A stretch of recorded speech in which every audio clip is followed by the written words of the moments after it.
ಒಂದ್ ಕಡೆ ಮಳೆಗಾಲ ಮತ್ತೊಂದು ಕಡೆ ಭೀಕರ ಬರಗಾಲ. ಕೆಲವೆಡೆ ರಣಭೀಕರ ಮಳೆಯಿಂದ ನೆರೆ ಪ್ರವಾಹ ಉಂಟಾಗಿ ಅಲ್ಲೋಲ ಕಲ್ಲೋಲ ಸೃಷ್ಟಿಯಾಗ್ತಾ ಇದೆ. ವರುಣನ ರೌದ್ರ ನರ್ತನಕ್ಕೆ ತತ್ತರಿಸಿದ ಕೆಲ ರಾಜ್ಯಗಳು. ಒಂದ್ ಕಡೆ ಮಳೆಗಾಲ ಮತ್ತೊಂದು ಕಡೆ ಬರಗಾಲ. ಕೆಲವೆಡೆ ರಣಭೀಕರ ಮಳೆಯಿಂದ ನೆರೆ ಉಂಟಾಗ್ತಾ ಇದೆ.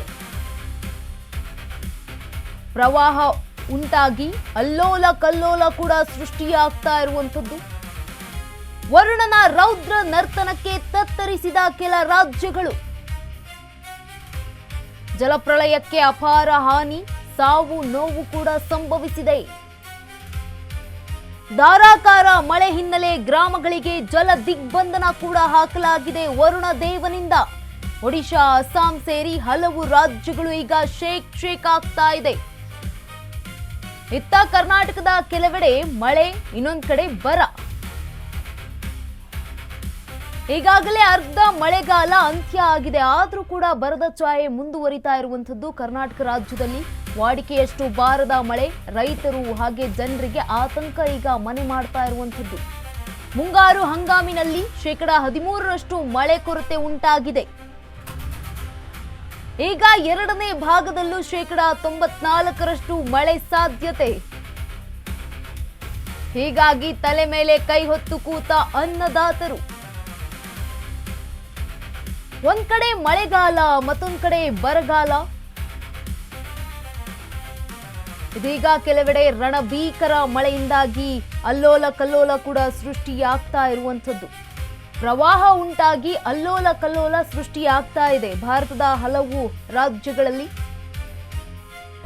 ಎಲ್ಲೆಲ್ಲಿ ಮಳೆಯಾಗ್ತಾ ಇದೆ, ಮಳೆ ಕೊರತೆ ಎಲ್ಲಿ ಅಂತ ಗಮನಿಸ್ತಾ ಹೋಗೋದಾದ್ರೆ ಮಹಾರಾಷ್ಟ್ರ, ಒಡಿಶಾ, ಅಸ್ಸಾಂನಲ್ಲಿ ಭಾರೀ ಮಳೆಯಾಗ್ತಾ ಇದೆ. ಈ ಒಂದು 3 ರಾಜ್ಯದಲ್ಲಿ.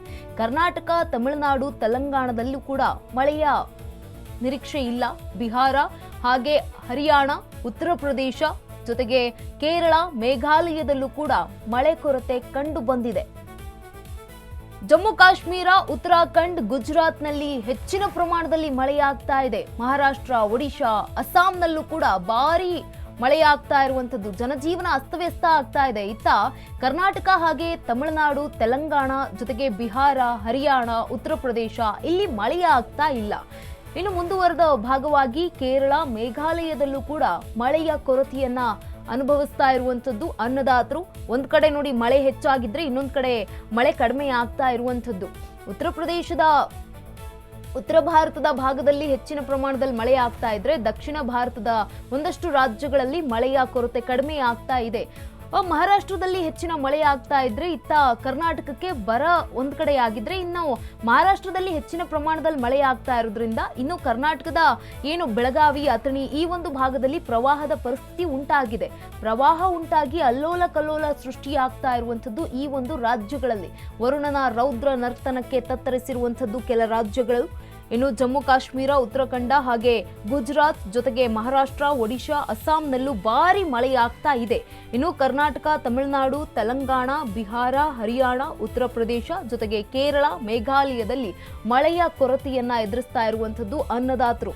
ಈ ಒಂದು ಅನ್ನದಾತರು ಅಷ್ಟೇ ಅಲ್ಲ, ನಾವು ಕೂಡ ಮಳೆಯ ಕೊರತೆ ಉಂಟಾಗಿರುವಂಥದ್ದು. ನಮಗೂ ಕೂಡ ಹೆಚ್ಚಿನ ಪ್ರಮಾಣದಲ್ಲಿ ಸಮಸ್ಯೆ ಉಂಟಾಗೇ ಆಗುತ್ತೆ. ಕುಡಿಯೋದಕ್ಕೆ ನೀರು ಬೇಕು, ಬೆಳೆ ಬೆಳೆಯೋದಕ್ಕೆ ನೀರು ಬೇಕು. ಮಳೆನೇ ಇಲ್ಲ ಅಂತಂದ್ರೆ ನೀರು ಎಲ್ಲಿಂದ ಬರುತ್ತೆ?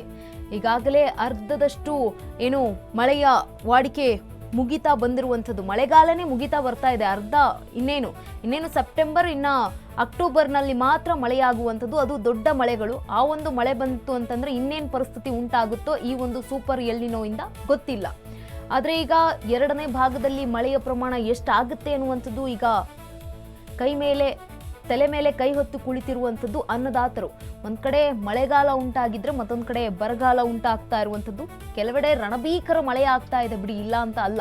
ಕೇರಳದಲ್ಲಿ ಆಗ್ತಾ ಇದೆ, ಮಹಾರಾಷ್ಟ್ರದಲ್ಲಿ ಆಗ್ತಾ ಇದೆ, ಒಡಿಶಾದಲ್ಲಿ ಆಗ್ತಾ ಇದೆ, ಅಸ್ಸಾಂನಲ್ಲಿ ಆಗ್ತಾ ಇದೆ. ಆದ್ರೆ ಕರ್ನಾಟಕದಲ್ಲಾಗಿಲ್ಲ. ತಮಿಳುನಾಡು, ತೆಲಂಗಾಣ ಈ ಒಂದು ಭಾಗದಲ್ಲಿ ಮಳೆ ಆಗ್ತಾ ಇಲ್ಲ.